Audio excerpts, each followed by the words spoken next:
When you think about the organizations that help set the standards for child welfare, there's usually this baseline expectation of pure neutrality. Oh, absolutely. You expect them to be totally objective. Right. We picture these tireless advocates working to keep vulnerable families together, or folks just trying to, alleviate the systemic poverty that puts families in crisis in the first place. Mm.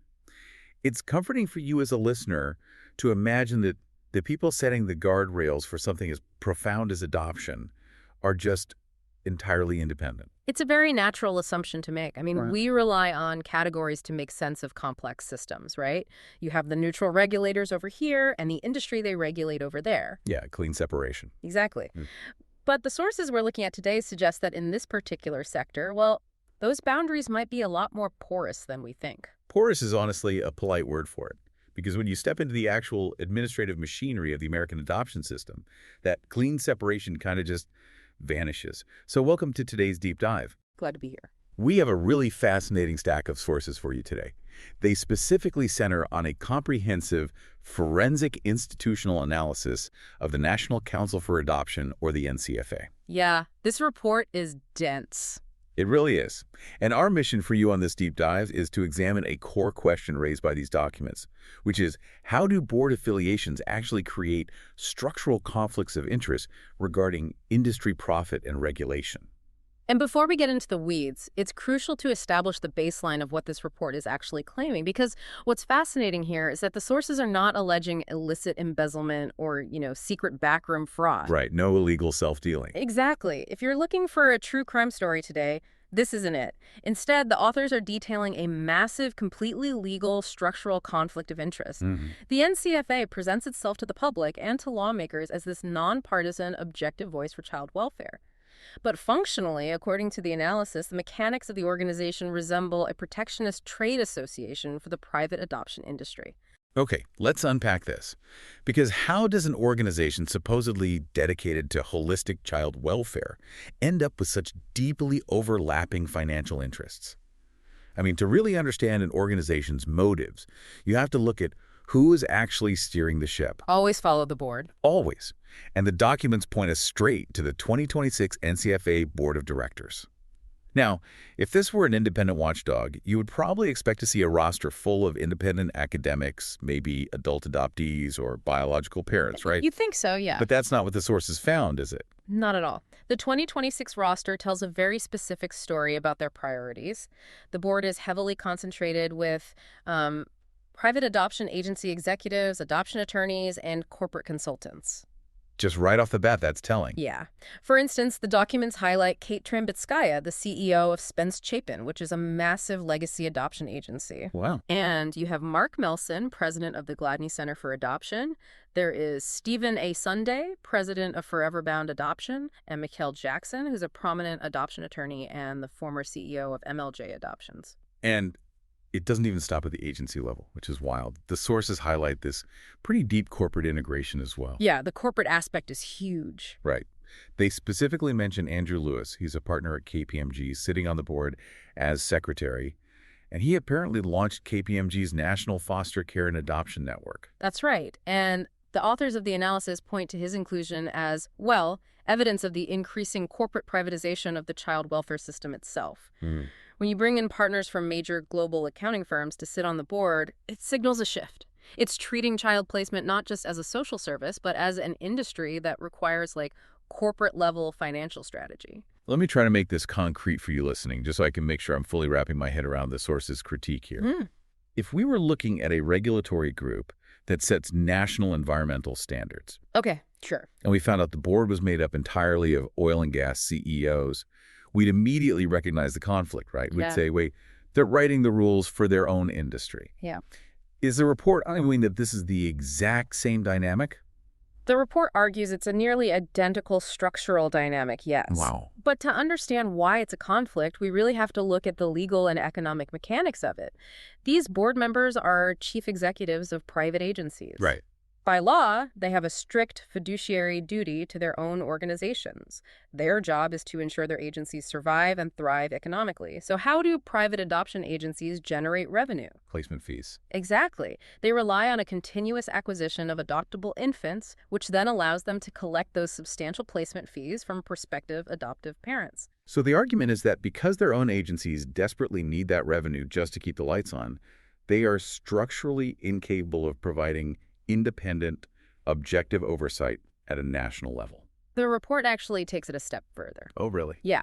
It suggests that if the NCFA were to genuinely prioritize the most effective forms of family preservation, things like, say, universal health care or direct financial assistance to expectant mothers facing poverty. Which would solve the actual root problem. Right. The result would be a drastic reduction in infant relinquishments. Families wouldn't need to give up their children if their only crisis was just a lack of temporary resources. Makes total sense. But a drop in that quote-unquote supply of infants directly threatens the revenue models of the agencies managed by the very people sitting on the NCFA board. So what does this all mean? I mean, how does the NCFA reconcile this publicly? Do they just address the conflict of interest in their messaging, or do they approach it differently? The analysis notes that they reconcile it by heavily narrowing the definition of ethical adoption. How so? They frame ethics almost entirely through a procedural lens, meaning their standard for ethics asks, was the paperwork filed legally? Did a licensed agency handle the transaction? Were state laws followed? So if yes, it's deemed ethical. Exactly. Okay, procedural ethics, just making sure the literal rules were followed. What's the alternative to that, according to the sources? The alternative, which the sources say the NCFA avoids, is a structural or holistic ethical lens. That lens asks much broader questions, like, is it morally sound to permanently separate a child from a mother whose primary crisis is just a lack of material resources? Right, the bigger picture. And should an industry exist that profits from that separation? By focusing only on the procedure, the organization avoids questioning the underlying economic drivers of relinquishment. And the organization's financial health is directly tied to those procedures. The report outlines what they call the agency membership model. It explains that private agencies pay annual dues to the NCFA, which start at like $825. And in exchange for those dues, the agencies get directory listings, they get to borrow the credibility of the NCFA brand, and crucially, they get direct lobbying representation on Capitol Hill. It's very reciprocal. It reads like a closed loop. The agencies fund the council's board is run by the agencies, and the council lobbies on behalf of the agencies. It is a totally self-sustaining loop, but to protect that loop, the organization has to maintain a very tight grip on the public narrative. How do they do that? The sources detail how the NCFA leverages philanthropic partnerships. A major example in the text is John Knox's Opt Institute. The report claims the Opt Institute funds heavily skewed research on behalf of the NCFA, utilizing corporate marketing strategies to basically promote adoption and decrease maternal relinquishment guilt. Yeah, that part of the source material is fascinating to me. It points out that right after the Supreme Court overturned Roe v. Wade, the Opt Institute commissioned a survey, and the explicit goal was to find out who women quote-unquote trust most when facing an unexpected pregnancy. And the reason they wanted that data was to figure out how to counter the influence of peers and organizations like Planned Parenthood and replace it with pro-adoption voices. Which goes right back to ensuring the supply chain. The NCFA then uses this subsidized research to push back against what it labels anti-adoption rhetoric. Right. But the sources are quick to clarify that this so-called rhetoric isn't coming from, like, rival industries. It is largely composed of the lived experience critiques from adult adoptees and biological mothers who are actually speaking out against the trauma or coercion they experienced in the system. So rather than engaging with the criticism from the actual people the system is supposed to serve, the report says they just try to drown it out. Exactly. It mentions they launched the Adoption Coalition, which is described as this massive media campaign designed to flood the public sphere with sanitized, positive adoption narratives. They essentially use philanthropic and corporate capital to frame adoption strictly as a humanitarian rescue. It's a very concerted effort to shape public opinion. But, and this is key, that narrative engineering doesn't just stay in the realm of public relations. It's used as leverage to shape federal law. Oh, right. The lobbying. Yes, and this is where the board's affiliations and their industry profits really intersect with national regulation. Because their financial survival relies on infant supply and placement fees, the sources argue they use their nonpartisan status to lobby for laws that protect their market share. The first major example the sources give for this is the adoption tax credit. And I really want to make sure we explain this clearly, because tax policy can get incredibly dry, incredibly fast. It can, but the mechanics here are totally vital to understand the source's critique. The NCFA aggressively lobbies to make the federal adoption tax credit fully refundable. Okay, so for the listener, a non-refundable tax credit can only reduce your tax bill to zero. Right. But a fully refundable tax credit means that if the credit is larger than the taxes you owe, the government actually sends you a check for the difference. Exactly. So if the adoption credit is, say, $15,000 and you only owe $5,000 in taxes, A fully refundable credit means the IRS cuts me a check for the remaining $10,000. you got it. Now, if we view this through the economic lens provided by the institutional analysis, this tax credit acts as a massive demand-side subsidy. It is injected into a market where the supply, meaning adoptable infants, is artificially constrained. So the sources are arguing that by heavily subsidizing the purchasing power of wealthy prospective parents with federal tax dollars, the government is effectively underwriting the really high fees charged by the board members' own agencies. Yes, exactly. The prospective parents use that massive tax payout to afford the agency fee. Meanwhile, the report notes that impoverished biological mothers receive absolutely no equivalent federal assistance to help them retain custody of their babies. That is the core of the critique. The authors argue it creates the structural framework where the redistribution of children is heavily incentivized and capitalized by the federal government, while family preservation remains chronically underfunded. And the lobbying doesn't just stop at subsidizing fees, it extends to market consolidation too. The report brings up the ADA-PT Act, which the NCFA championed in the 118th Congress. Ostensibly, the ADA-PT Act was introduced to protect expectant mothers from deceptive advertising by unlicensed online adoption brokers, which are often called independent facilitators. Right. Which, on the surface, consumer protection sounds entirely reasonable. But let me try another analogy based on the source's breakdown of how this actually functions. Go for it. Let's say you have a dominant taxi monopoly in a city. And that monopoly lobbies the local government to ban rideshare apps entirely, and they do it under the guise of passenger safety. Now, passenger safety is undeniably important, but banning the competition conveniently forces all consumer traffic right back into the hands of the licensed taxi companies. Is the report suggesting the ADA-PT Act functions the same way for these agencies? That is precisely the parallel the analysis draws. The report views the ADA-PT Act as a textbook example of regulatory monopoly. By utilizing federal regulatory power to eliminate independent facilitators, they wipe out a cheaper alternative avenue for adoption. So all of those prospective parents are legally forced back through the highly expensive pipeline of licensed agencies. The very agencies paying dues to the NCFA. This raises an important question highlighted by the sources. When an incumbent industry writes the rules for consumer protection, who is actually being protected? The consumer or the market share of the rule makers? It certainly makes you view the legislation differently when you look at who benefits financially from the new rules, and the sources connect this same drive for market consolidation to the NCFA's tacit support of safe haven laws and baby boxes. This is a complex area because the public framing of safe haven laws is purely about life-saving measures, preventing infant abandonment in dangerous situations. A safe haven law, mechanically, allows a parent to surrender an infant at a designated location, like a fire station or a hospital, with absolute anonymity and without fear of criminal prosecution for abandonment. Which, again, on the surface, sounds like an unassailable public good. Right. However, the adoptee rights groups cited in the report argue these laws create a parallel, unregulated child welfare system. Because the surrender is anonymous, it rejects the concept of informed consent from the other biological parent, and it permanently erases a child's biological, social, and medical history. The sources mention this as advantageous for agencies because it secures what the industry calls a clean infant. Can you explain what that actually means in this context? Yeah, in the logistics of the adoption industry, a clean infant is one with no legal ties, no identified father who might contest the adoption, and no biological extended family interference. No messy paperwork. Right. From a purely administrative standpoint, a clean infant allows for rapid, uncontested, and highly lucrative placement into the private market. The report argues that by supporting safe haven frameworks, the NCFA supports a mechanism that entirely removes biological parents from the legal equation, thereby streamlining the product for their member agencies. And to see how insulated this system is from accountability, the sources point us to the intercountry adoption citizenship crisis.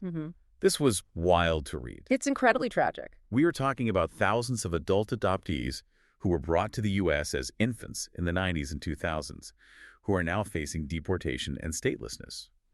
And the reason they're facing this is because the very private agencies the NCFA represents collected tens of thousands of dollars in international placement fees, but completely failed to file the basic naturalization paperwork for these children. It's just a profound administrative failure. Now, the NCFA currently supports the Adoptee Citizenship Act to try and retroactively fix this. Right. But the institutional analysis interprets this support largely as a reactive public relations maneuver. The report suggests they are basically trying to mitigate the immense reputational damage caused by the catastrophic regulatory failures of their own member agencies. The authors argue it demonstrates an industry that aggressively lobbies to protect its revenue streams on the front end, but is incredibly slow to take accountability for the institutional failures on the back end. Here's where it gets really interesting, though. The conflict of interest detailed in these documents doesn't stop at lobbying or PR. It extends into the actual federal government. The sources outline a literal revolving door of personnel. Let's look at the career trajectory of former NCFA CEO Ryan Hanlon. Hanlon is a central figure in this impulsus. He served as the chief lobbyist and public face of the private adoption industry for years. But in late 2025, he left the NCFA. He accepted an appointment as the Associate Commissioner of the U.S. Children's Bureau. Which, for those listening who might not be deep into federal bureaucracy, the U.S. Children's Bureau is the federal agency overseeing the entire child welfare system. They manage billions of dollars in Title IV-E funding. Massive amounts of money. Right. Title IV-E is the federal program that provides matching funds to states for foster care and adoption assistance. So the report is pointing out that the former chief lobbyist for the private adoption industry literally became the chief regulator of the public foster care system. The authors argue that this career move effectively obliterates the demarcation between private industry advocacy and objective public oversight. I can see why. And they note that once at the Children's Bureau, Hanlon was instrumental in pushing what is called the A Home for Every Child initiative. Mechanically, this framework aggressively pressures individual states to continuously recruit new foster families to close the gap in placement slots. But the independent monitors cited in the report argue that this metric-driven approach is deeply flawed. They argue it prioritizes expanding the physical infrastructure of foster care, getting more beds, rather than investing those federal funds into preventative services that would keep kids safely in their own homes. Right. They claim it expands a massive foster-to-adopt pipeline, which is a pathway historically favored by the NCFA and its agencies. And then the analysis brings us to the ultimate financial loop. Shortly after Hanlon assumed his regulatory role at the federal agency, the NCFA, his former employer, received a substantial federal grant from the Administration for Children and Families. Which, of course, is the exact federal architecture Hanlon now helps administer. Exactly. The sources specify a $324,160 federal grant for something called the ASCC project. And what was this taxpayer money used for? According to the report, it was used to update and distribute a curriculum called Understanding Infant Adoption. They used this federal grant to train 10,000 hospital staff. We are talking about labor and delivery nurses, clinical social workers, and obstetricians. They were trained in options counseling. The mechanics of this are quite striking. The report argues that by funding this training, they're effectively deputizing medical professionals to act as preliminary intake vectors for private adoption agencies, right there in the delivery ward. I have to admit, that part threw me. How is it not a massive power imbalance to have a vulnerable, pregnant individual, potentially in medical or financial distress, receiving options counseling from their own nurse, a nurse trained by a curriculum designed by an adoption trade association?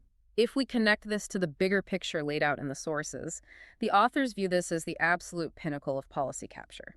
You have a hospital, a space theoretically dedicated to objective medical care, being functionally transformed into a logistical supply node for the adoption industry. And this transformation is being subsidized by taxpayer dollars, overseen by a federal bureau run by a former adoption lobbyist, and ultimately benefiting an organization governed by private agency executives who literally require those infants to sustain their business models. The authors really paint a picture of a vertically integrated ecosystem. I mean, you have the private agencies on the board setting the agenda. You have the philanthropic foundations like the Opt Institute funding the skewed research to validate the agenda. You have the lobbying arms securing tax credits to artificially inflate demand. And finally, you have the federal government providing the grants to train the hospital nurses to supply the product. And throughout all of this institutional maneuvering, the report emphasizes that the foundational drivers of family separation, things like systemic poverty, a lack of affordable housing, or inadequate maternal health care, are left completely unaddressed by the organization. The analysis concludes that the NCFA structurally cannot advocate for the eradication of those root conditions. Because, economically speaking, eliminating the poverty that drives relinquishment would fundamentally disrupt the supply chain upon which their entire institutional power relies. So to synthesize this journey for you, we've explored how the NCFA's board composition, heavily weighted with industry executives, creates an inescapable structural mandate according to these sources. Their fiduciary duty to their private agencies seems to dictate their regulatory posture. Absolutely. They lobby for tax credits that artificially subsidize their fees. They push for regulatory acts that sideline independent competitors. They secure federal grants that integrate their curriculum into hospital wards. And I want to reiterate, the sources make it explicitly clear that there is no illegal conduct alleged here by individuals like Kate Kennedy, who took over to ramp up fundraising, or Ryan Hamlin. Right. It's all legal. The argument is simply that the system is functioning exactly as it was designed to function. It operates to protect, normalize, and perpetuate the placement of children as a sustained industry. It's a very sobering institutional analysis, and I think it leaves us with a lot to consider about how child welfare is structured in this country. And, I want to leave everyone with a final thought to ponder long after this deep dive ends. If an industry relies on a crisis, in this case a mother's poverty or lack of resources, to secure its product, can the organizations profiting from that crisis ever genuinely be trusted to solve it? Or will they always be incentivized to ensure the crisis continues? That is a fascinating and honestly pretty daunting scenario to ponder. Thank you so much for joining us on this deep dive. We hope you, the listener, keep questioning the structures behind the systems we all take for granted, and we will catch you next time.